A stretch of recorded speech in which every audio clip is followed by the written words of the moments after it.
மக்கள் எல்லாருக்குமே ஒரு ரொம்ப பெரிய வணக்கங்க. அதாவது இன்னைக்கு திமுகவும், அதிமுகவும் கூட்டணி சேர்றதா பேசிக்கிட்டு இருக்காங்களே, இது உண்மையா? அப்படின்ற ஃபுல்லா நாம தெளிவா பார்க்க போறோம். விஜய் ஒரு பக்கம் ஆட்சி அமைக்கிறதுக்கு மும்முரமா அவருடைய வேலைப்பாடுகள செஞ்சுட்டு இருந்தாலும், அதிமுக, திமுக கூட்டணி அப்படின்னு ஒரு பக்கம் சொல்றாங்களே, இது உண்மையா? அதுக்கப்புறம் இதுல மோடி இன்வால்வ் ஆகுறாரு, அதுவும் உண்மையா? அப்படின்னு சொல்லிட்டு இந்த வீடியோல நாம தெள்ள தெளிவா பார்க்க போறோம். அதாவது திமுக கிட்ட அதாவது டிஎம்கே கிட்ட 70+ சீட் அதாவது 70 சீட்டுகளும், அதிமுக கிட்ட 50 சீட்டுகளும் இருக்கு. இந்த சீட்ட சேர்த்தாலே கிட்டத்தட்ட 120 சீட்டுக்கு மேல வருது. ஆல்ரெடி காங்கிரஸ் வந்து நாங்க விஜய்க்கு, டிவிகேக்கு, தமிழக வெற்றிக் கழகத்துக்கு ஆதரவு தர்றோம் அப்படின்னு சொல்லிட்டாங்க. ஸோ அதுக்கப்புறம் என்ன நடக்குதுன்னா, இன்னைக்கு காலையில அதாவது ஸ்டாலின் வந்து என்ன சொல்றாருன்னா, நாங்க விஜய் கவர்னன்ஸ எந்த ஒரு டிஸ்டர்புமே பண்ண மாட்டோம். ஃபர்ஸ்ட் 6த் மந்த்துக்கு அவரு பீஸ்ஃபுல்லான ஒரு கவர்னன்ஸ நடத்தலாம் அப்படின்ற மாரியும் சொல்லியிருக்காரு. அதுக்கப்புறம் நாங்க எங்களுடைய தரப்புல இருந்து கேள்விகள எடுத்து வைப்போம்னு சொல்லியிருக்காங்க. ஸோ இப்ப என்ன நடக்குதுன்னா, அதிமுக, திமுகவாக இருக்கட்டும் இருவேறு கட்சிகள் அவர் ஏற்கனவே எம்ஜிஆர் அதாவது கருணாநிதி பீரியட் இருக்கும்போது, கருணாநிதி திமுக வழி நடத்திட்டு இருக்கும்போது, அதிலிருந்து எம்ஜிஆர் சில பல பிரச்சனைகள் காரணமா வெளிய வந்துடுறாரு. அதிலிருந்து தோற்றுவிக்கப்பட்டது அதிமுக அண்ணா திராவிட முன்னேற்றக் கழகம் அப்படின்றது. அனைத்து இந்திய திராவிட அண்ணா முன்னேற்றக் கழகம் அப்படின்றது. ஸோ இவங்க 2 பேரும் ஒரே கட்சின்றதுனால 2 பேரும் கூட்டணி வச்சுக்கலாமா? அப்படின்ற ஒரு திட்டம் போயிட்டு இருக்கிறதா நம்ம மெயின் ஸ்ட்ரீம் மீடியால பார்த்துட்டு இருந்தோம். ஸோ அது கிட்டத்தட்ட உண்மையா அப்படின்றது, அது ஒரு பிம்பம் மாரி கிரியேட் பண்ணுது. எதனாலன்னா, அதாவது காங்கிரஸ் வந்து திமுகல இருந்து தாவேகாவுக்கு போயிட்டாங்க. அப்படி போயிட்ட உடனே மோடி வந்து ஓகே கால்குலேட் பண்ணிட்டாரு. நம்ம பிஜேபி இல்லாத ஒரு கவர்னன்ஸ் நடக்கப்போது. புது கவர்னன்ஸ் வேற வந்திருக்கு. மக்கள் பெரும்பாலும் விஜய்க்கு ஓட்டு அளிச்சிருக்காங்க. ஸோ அப்படின்றதுனால என்ன பண்ணாருன்னா, திமுக வந்து மறைமுகமா பிஜேபிய நாடுறாங்க அப்படின்ற மாரி ஒரு தகவல் தெரிய வருது.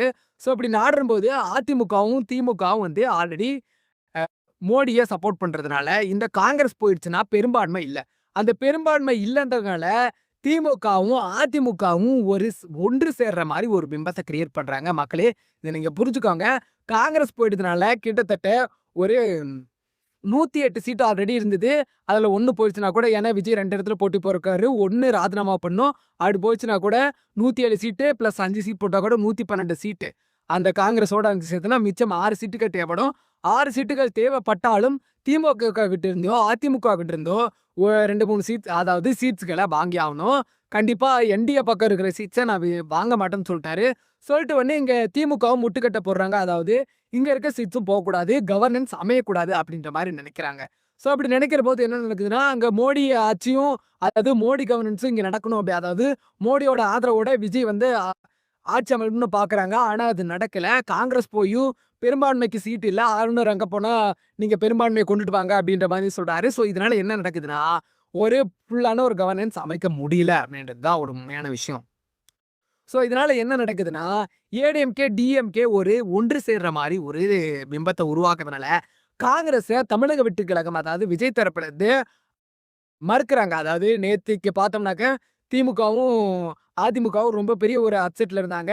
ஒரு கூட்டங்கள கூட்டுறதா இருக்கட்டும், இது கூட்டுறதா இருக்கட்டும். இதுக்கு மத்தியில காங்கிரஸ் போயிட்டு திமுக அதாவது தாவேகால சேர்ந்துட்டாங்க. சேர்ந்துட்ட உடனே ஒரு ஃபோட்டோ எடுக்கிறதா இருக்கட்டும், விஜய் கூட சால்வ போத்துறதா இருக்கட்டும், எல்லாமே நடந்தது. பட் இன்னைக்கு வந்து ரெஸ்ட்ரிக்ட் பண்றாங்க அப்படின்னே சொல்லலாம். ஏன்னா, விஜயோட கவர்னன்ஸ்ல மற்றும் பல சீட்ஸ்களும் வேணும்ன்றதுனால காங்கிரஸ் சேர்த்துக்கிட்டா, மோடி வந்து சொல்றத கேட்டே ஆகணும். இல்லன்னா எல்லாரோட குடுமையும் எல்லாத்து மேலயுமே இருக்கு. அதாவது விஜய் சிபிஐ வழக்குல சேர்ந்ததா இருக்கட்டும், அதாவது கரூர் விஷயமா இருக்கட்டும், இந்த மாரி நெறைய விஷயங்கள் மோடி வந்து இருக்கிறாரு. அதனால தான் மோடி ஒரு மெசேஜ் இல்லாம நம்மளால ஒரு கவர்னன்ஸ் அமைக்க முடியாதுன்றத விஜயும் புரிஞ்சுக்கிட்டதுனால, காங்கிரஸ் வந்து மறுக்கிறாரு. நேத்துக்கு ஃபோட்டோ எடுத்த போதிலும் இன்னைக்கு வந்து மறுக்கிறாருன்னே சொல்லலாம். ஸோ இதுக்கப்புறம் என்ன நடக்கும்? அதாவது ஏடிஎம்கேவும், டிஎம்கேவும் ஒண்ணு சேர மாட்டாங்க. திமுகவும், அதிமுகவும் ஒண்ணு சேர மாட்டாங்க. இது தெரிஞ்ச ஒண்ணு தான். எப்படியும் ஒண்ணு சேர மாட்டாங்க. அப்படி ஏதாவது ஒண்ணு நடந்ததுன்னா, கூட்டணி கட்சிக்குள்ள இவங்க 2 பேரும் ஒண்ணு சேரலாம் அப்படின்ற மாரியும் ஒரு தகவல் தெரிய வந்துட்டுருக்கு. ஸோ இதுக்கப்புறம் நாம என்ன நடக்குது அப்படின்னு சொல்லிட்டு அடுத்தடுத்த வீடியோக்கள்ல தெளிவா நாம பார்க்க போறோம். ஸோ எல்லாரும் ஸ்டே அலர்ட்டா இருக்குங்க. மைக்கி சேனலோட கலெக்ட்டா இருங்க. அடுத்து நடக்கக்கூடிய விஷயங்கள் எல்லாமே உடனுக்குடன் அப்டேட்டா கிடைச்சிட்டு இருக்கும். Thank you.